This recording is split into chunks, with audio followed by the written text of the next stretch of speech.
তো বিএনপির বাড়ি ভেঙে দিলে রে, আমার সাজানো বাড়িঘরকে ভেঙে চুরে বাবা শেষ করে দিল। ঘরে সামনে যাইলে টিন গালা আকাম করেছে, কারখানা জিনিস আকাম করেছে, ভালো ভালো জিনিসকে। আল্লাহ সহিক যদি তাকে আমার বিচার আমি পাবো দেখতে। যারা ছিল বিএনপি ছিল, আমার আব্বাও বিএনপি করে, আমার আব্বা প্রকাশ্যে বিএনপি করে। নির্মাণে নাম্বার 1 শাহ সিমেন্ট।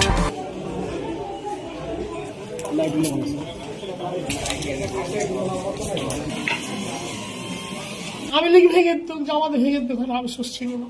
তো বিএনপির বাড়ি ভেঙে দিলে রে, এতে ব্যক্তিগত গ্রাজে, এটা একটা যুক্তির কথা হলো। আমি 77 সাল থেকে দল করি, সাজান সাহেবকে ফোনও দিলাম, কই এখন পর্যন্ত কিছু সারা সৌদা পেলাম।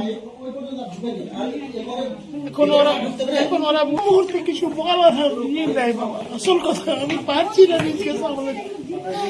কেনে যে ঘটলো কথা হলো,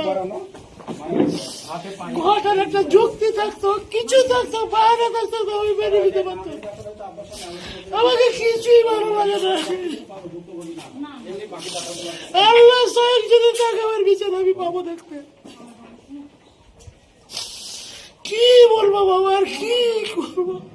এটা একটা যুক্তি হলো, আমার সাজানো বাড়িঘরকে ভেঙে চুরে বাবা শেষ করে দিল। ব্যক্তিগত আক্রোশ থেকে ওনারা আসছে যে আমার আব্বা আমার ভাইরা সবাই প্রতিষ্ঠিত, যেভাবে হোক আমাদের হাঙ্গা করে কিছু একটা করবে। যেহেতু আজকে শেষ সুযোগ, আমার ভাইরা চাকরির সুবাদে যে যেখানে ঢাকাতে চলে যাবে, ঢাকার এক এক জায়গাতে ওদের সুযোগ যে হ্যাঁ আজকে যেভাবেই হোক আমার কোনো ভাইকে হোক বা আব্বাকে হোক জখম করে কিছু একটা করবে, যাতে গ্রামের পরিবেশে গ্রামের মতোই তারা এইভাবে অত্যাচারিত নিপীড়িত হতে থাকে। যারা ছিল বিএনপি ছিল, আমার আব্বাও বিএনপি করে, আমার আব্বা প্রকাশ্যে বিএনপি করে।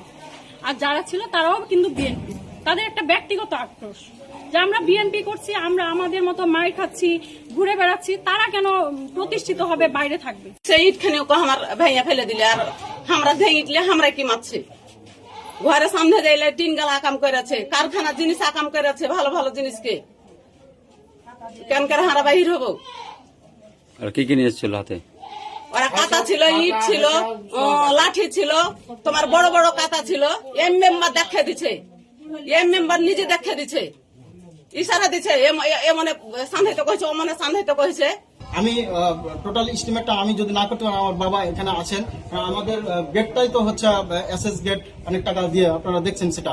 তারপর আমাদের ড্রয়িং রুমটা ভাঙছে, সোফা সেট গুলা বের করে দিয়ে আগুন দিয়ে পুড়িয়ে দিয়েছে, আমাদের ভিতরে দরজা ধাক্কা দিয়ে ভাঙছে, আমাদের আসবাবপত্র গুলা ভাঙছে, এবং তারা আরো ক্ষয়ক্ষতি করার চেষ্টা করছিল, ভিতর পর্যন্ত আসতে পারে না। বাড়ির পিছন দিয়ে অ্যাটাক করছে, তারা আমাদের ব্যবহারযোগ্য জিনিসপত্র, তারপরে হচ্ছে ওই গাছপালা কেটে গেছে, তারপরে হচ্ছে আমাদের নলকূপটা উপরে নিয়ে গেছে।